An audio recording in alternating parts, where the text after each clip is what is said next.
Good morning. For our prelude this morning, we're going to see the refrain from All Lifted Hearts.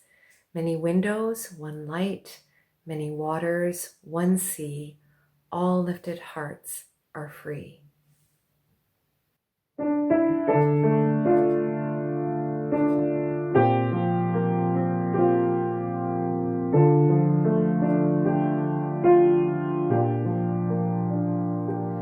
Many windows, one light, many waters, one sea, all lifted hearts are free.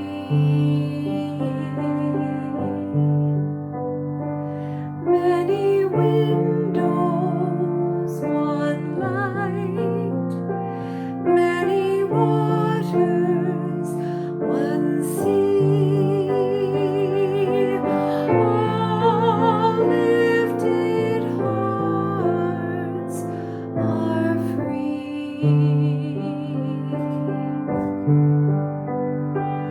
Many windows, one light, many waters, one sea, all lifted hearts are free.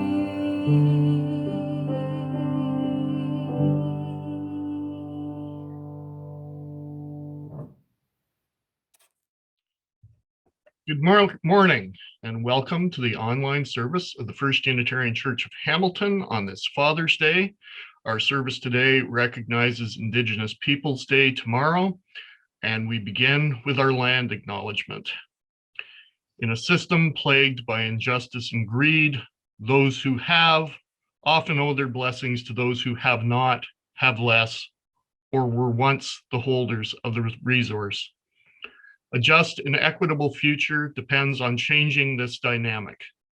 We commit ourselves to righting the wrongs of the past, creating respectful relationships with our brothers and sisters of the land, and shaping a future of equal opportunity and possibility for all of our neighbors.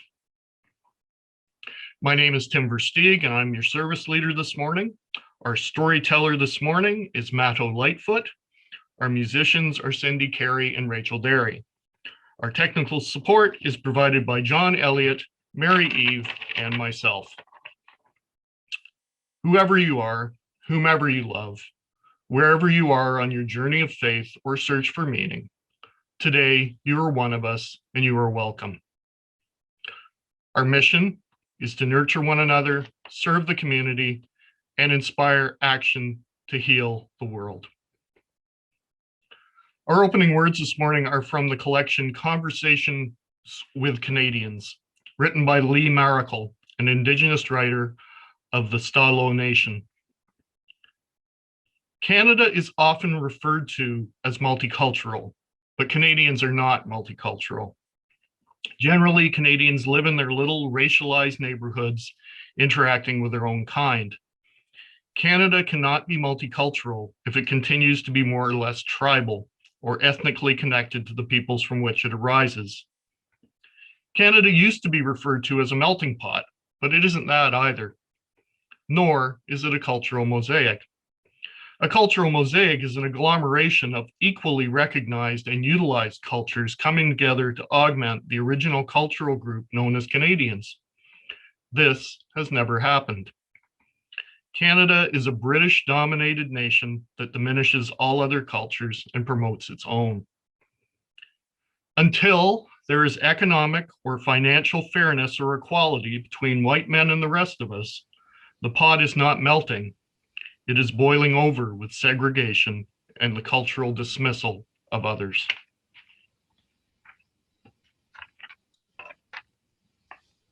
Our chalice represents the light of hope at the center of our faith tradition. The spark of this flame draws us into our time of worship and community.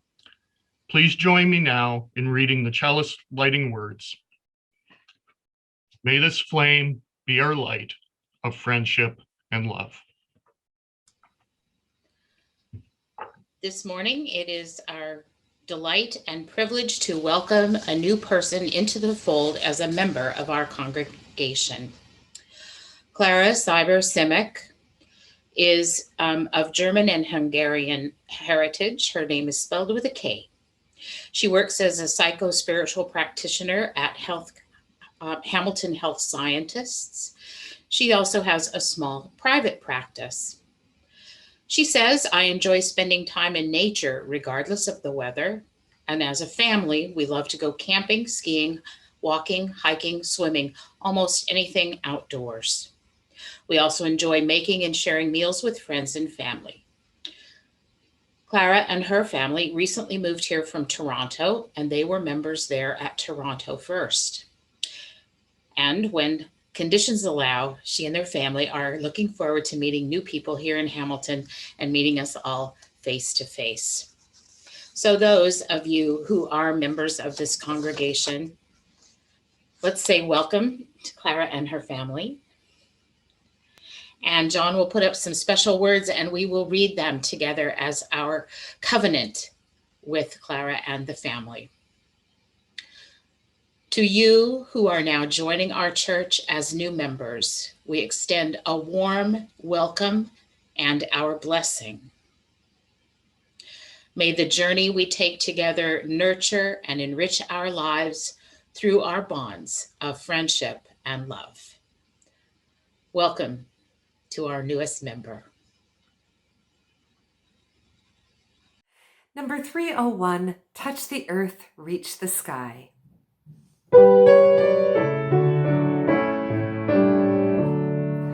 Touch the earth, reach the sky, walk on shores while spirits fly, over the ocean, over the land, our faith a quest to understand. Touch the earth, reach the sky, children ask the reasons why, in our lives the answers show, and by our love they learn and grow. Touch the earth, reach the sky, all are born and all shall die. Life's the time left in between, to follow a star, to build a dream. Touch the earth, reach the sky, hug the laughter, feel the cry. May we see where we can give, for this is what it means to live. Touch the earth, reach the sky, soar with courage ever high, spirits joining as we fly, to touch the earth and reach the sky.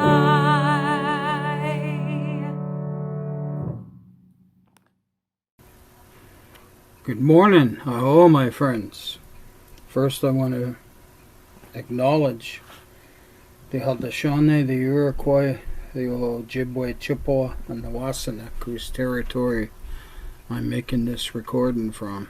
This will be a little different than the usual way I've told stories. This will be my voice and some pictures. They're all my own pictures in slide form. Today I want to bring you a story from our friends the Anishinaabe. It's called Turtle Gets a Shell. It's a new one for me. I usually tell coastal Salish stories, those of you who know me, and this is a woodland story. It was one of those days when Nanabuzu was in a strange mood. He had just awakened from a deep sleep that was disturbed by a noisy quarreling and scolding of the blue jays. We've all heard those before. Camp robbers, we call them out west. He was a bit cranky. His sleep was disturbed, and besides that, he was very hungry. His first thought was to go down to the village and find something to eat.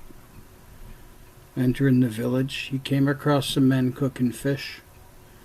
They had their camp located close to the water, and Nanabuzu spied many fish cooking over the fire. Now, being very hungry, he asked for something to eat. The men were happy to give him some, but cautioned him that it was hot.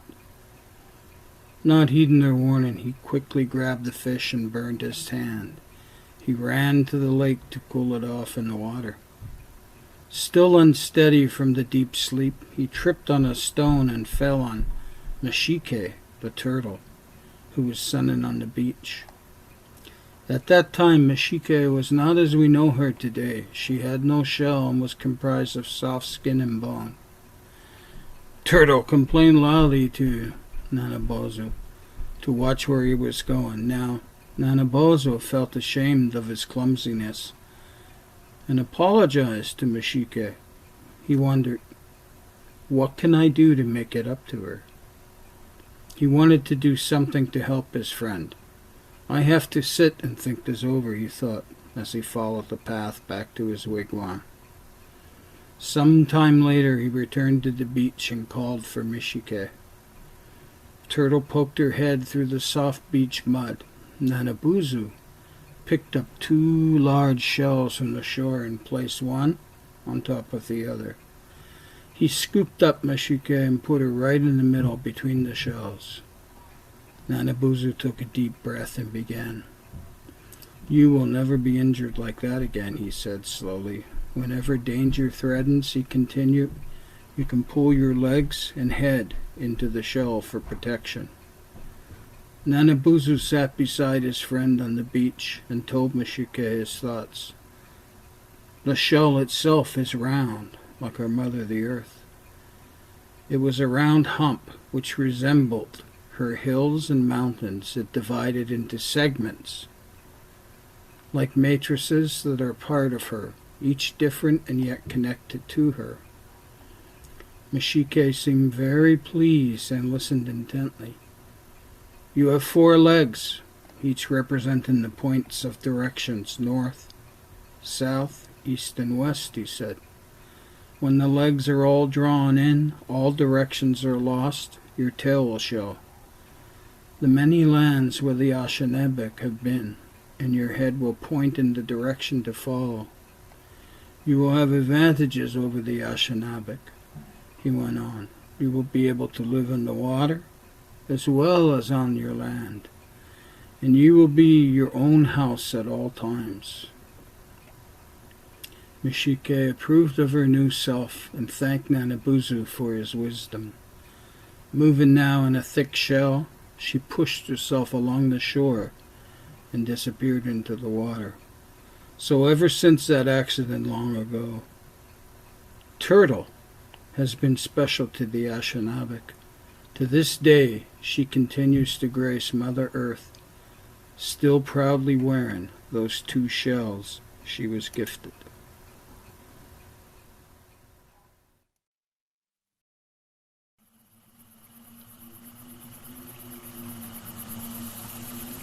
You have noticed that everything an Indian does is in a circle. That is because the power of the world works in circles. Everything tries to be round. The sky is round, and I have heard that the earth is round like a ball, and so are all the stars. The wind in its greatest power whirls. Birds make their nest in circles. Even the seasons make a great cycle in their changing, always coming back again to where they were. The life of a man is a circle from childhood to childhood, and so it is in everything where power moves.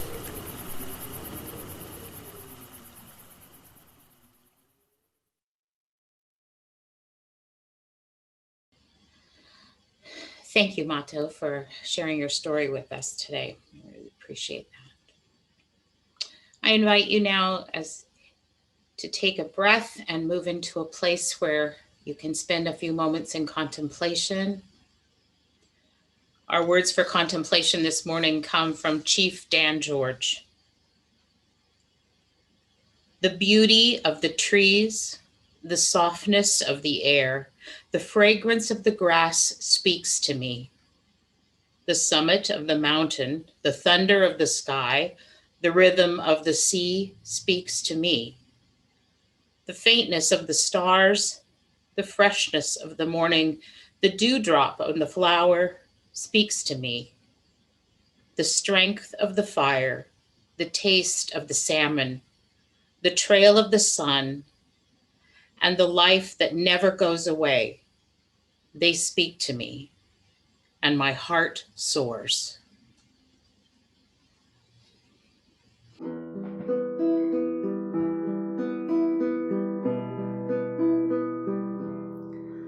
Like a tree, I will bend when the wind comes to call.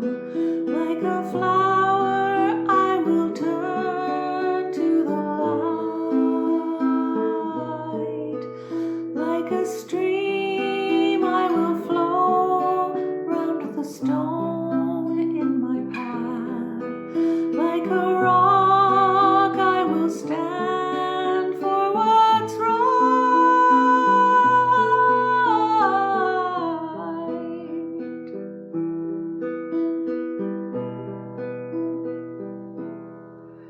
Like a tree, I will bend when the wind comes to call. Like a flower, I will turn to the light. Like a stream, I will flow round the stone in my path. Like a rock, I will stand for what's right.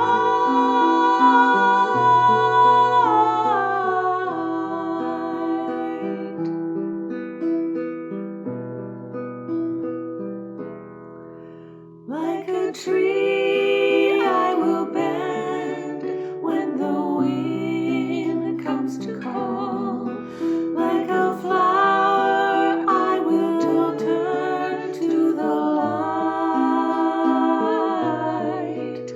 Like a stream, I will flow round the stone in my path.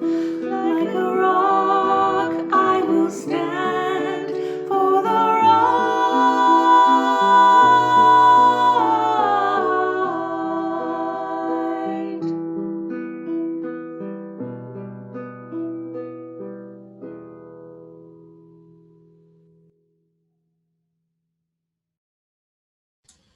Thank you so much, Cindy. Those chants are always quite beautiful, and I appreciate having them every Sunday.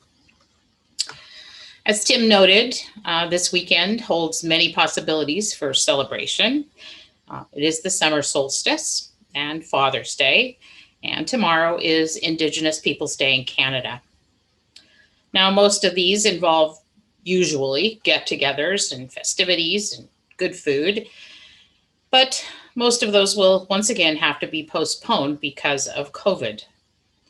So unfortunately, there are no colorful powwows to attend this year. No traditional gathering and singing and dancing. And even though that is true, we can hope for next year, and we can also still acknowledge the many gifts and talents and contributions of Canada's Indigenous peoples. In this morning's call to worship reading, Canadian author and poet Lee Maracle reminds us that Canada is not as benevolently multicultural as our rhetoric might lead us to believe. Rather, she states that Canada remains a British-dominated nation that diminishes all other cultures and promotes its own. This truth, I think, is quite apparent in the lack of information in our school curriculum regarding Canada's Indigenous roots and heritage.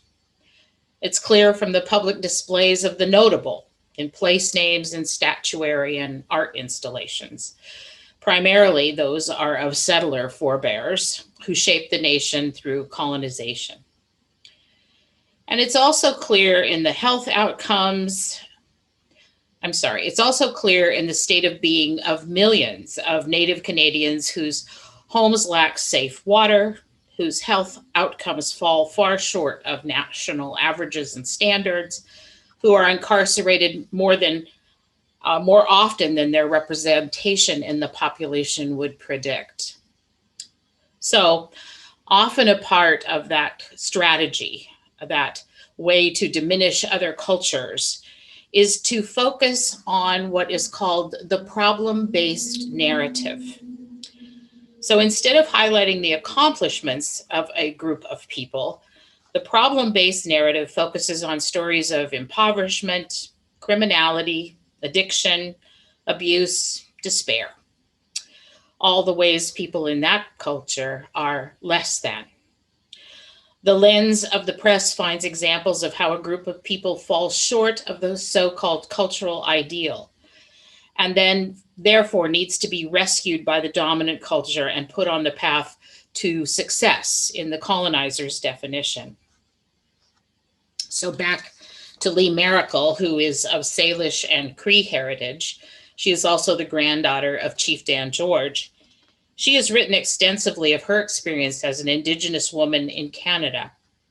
She has spoken truth to power about the conditions of Indigenous life, of a people seriously impacted by the harms of colonization and Canadian government policies designed to take the Indian out of her people.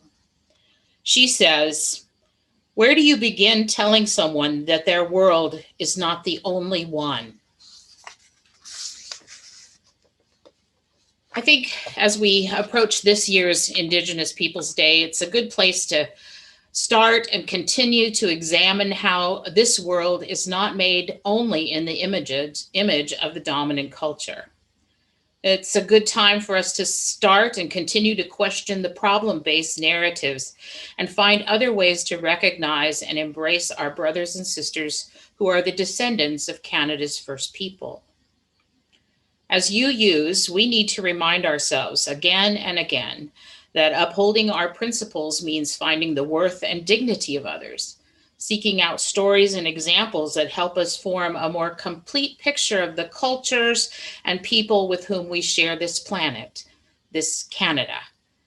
We need to hear their stories, not only of how their people have been impacted negatively by years of oppression, but also of how they have shown resilience and persistence, how they've survived and continued to nurture their culture, recover their culture and language, even when there were enormous efforts to strip it from them.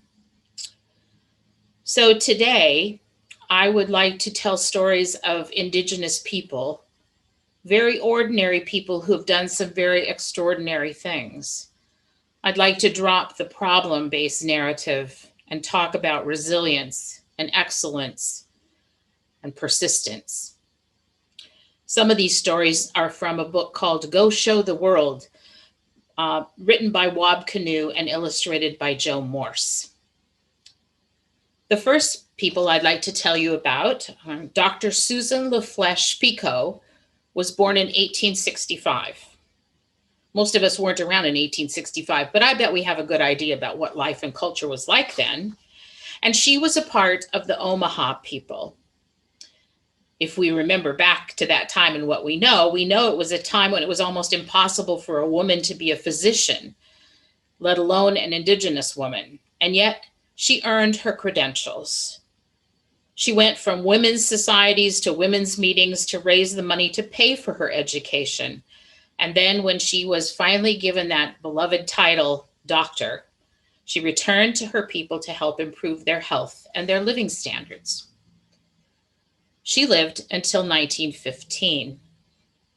In more modern times, we have the example of Dr. Evan Adams, who identifies as Two-Spirit. He's from the Sliaman First Nation in British Columbia.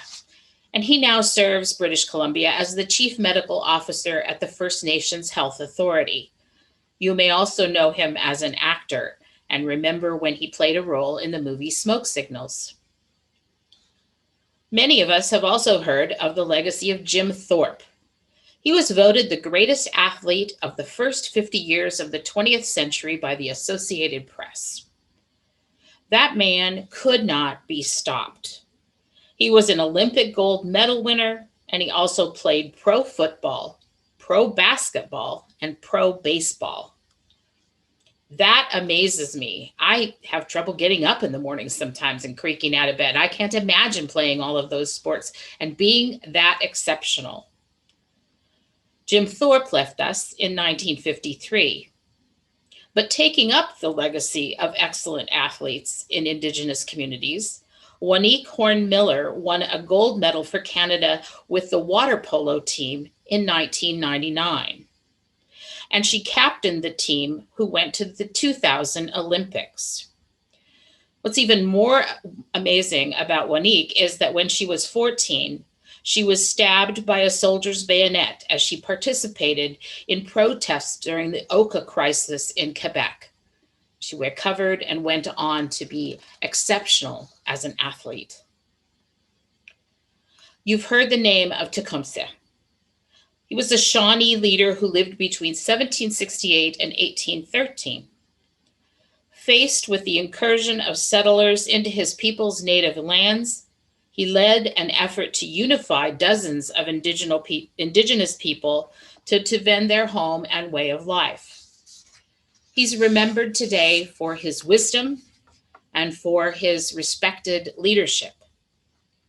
Another wise and respected leader is former Senator and Judge Murray Sinclair from Manitoba. He's risen to national prominence through his work with the Truth and Reconciliation Commission, which began in 2009. The commission, under Sinclair's leadership, listened to the stories and experiences of thousands of people impacted by Canada's residential school system. And their report resulted in 94 calls of action for changing aspects of Canadian society to build a respectful relationship with Indigenous people. For reconciliation to occur, Sinclair tells us that there must be awareness of the harm done, acceptance of one's roles in it, an apology for the wrongs done, and action taken to correct the consequences and change behavior. The most important element, he says, is respect. There are many Indigenous people who have made their mark in the arts, actors and authors, poets and painters, singers and songwriters. Chief Dan George, Thomas King, Norval Morrisseau and members of his family, Buffy St. Marie and Tanya Tagak, William Prince, Wab Canoe.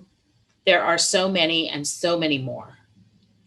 Joy Harjo found poetry as a healing force early in her life.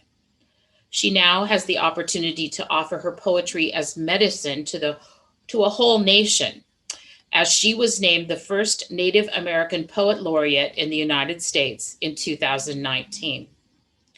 She is a member of the Muskogee Nation. Harjo said she planned to use her position to make connections with poetry so that people can hear across their divisions and the lines between us that are hurting everyone in this politically contentious era. She says poetry demands that you stop, put everything down and listen. And when you listen to poetry, you listen with your soul.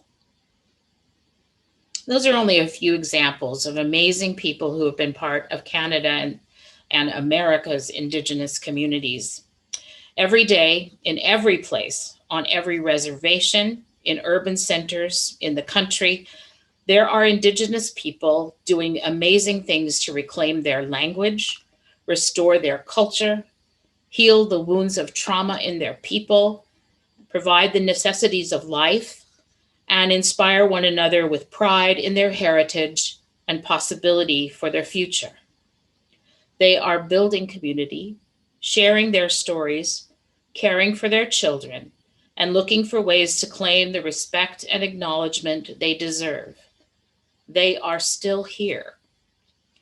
I want to close this morning's comments with this poem by Joy Harjo titled Remember. Remember the sky that you were born under. Know each of the stars' stories. Remember the moon, know who she is. Remember the sun's birth at dawn, that it is the strongest point in time. Remember sundown and the giving away to night. Remember your birth, how your mother struggled to give you form and breath. You are evidence of her life and her mother's and hers. Remember your father. He is your life also. Remember the earth whose skin you are. Red earth, black earth, yellow earth, white earth, brown earth. We are earth. Remember the plants and trees, animal life who all have their tribes, their families, their histories too. Talk to them. Listen to them. They are alive poems. Remember the wind. Remember her voice. She knows the origin of the universe. Remember you are all people, and all people are you. Remember you are this universe, and this universe is you. Remember all is in motion, in growing, is you. Remember language comes from this. Remember the dance language is, that life is. Remember.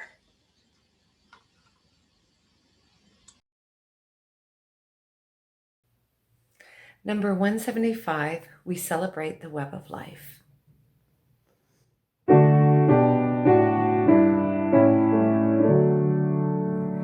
We celebrate the web of life, its magnitude we sing, for we can see divinity in every living thing.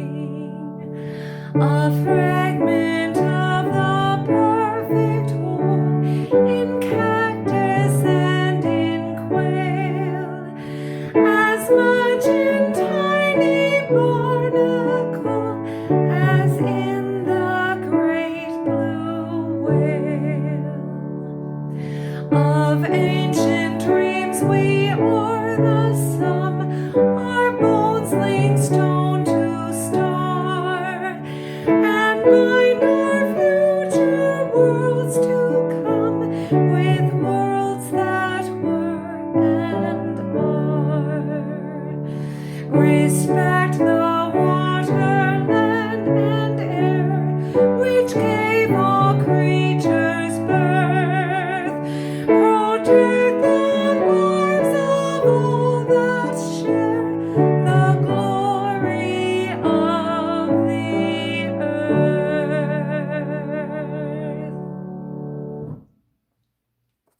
Our closing words are from Thomas King's book, The Inconvenient Indian. King's father was Cherokee and his mother is Greek. Native cultures aren't static. They're dynamic, adaptive, and flexible. And for many of us, the modern variations of older tribal traditions continue to provide order, satisfaction, identity, and value in our lives. The fact of Native existence is that we live modern lives informed by traditional values and contemporary realities, and that we wish to live those lives on our terms. Listen to the voices of the First Nations. Listen to the voices of the First Nations, calling out the messages of the earth and sky, telling us what we need to know in order to survive. Listen to the voices of the First Nations. Listen to the voices of the old women.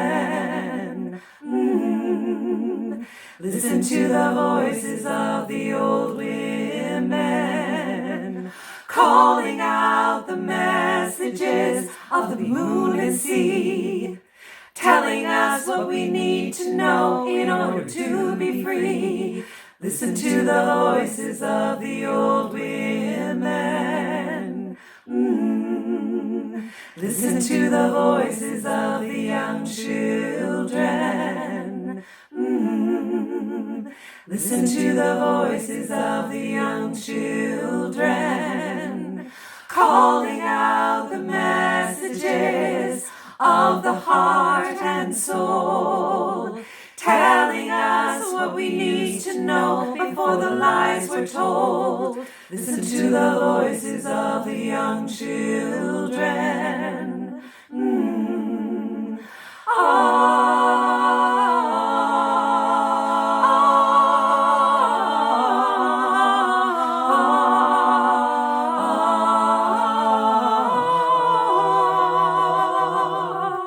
Listen to the voices of the young children.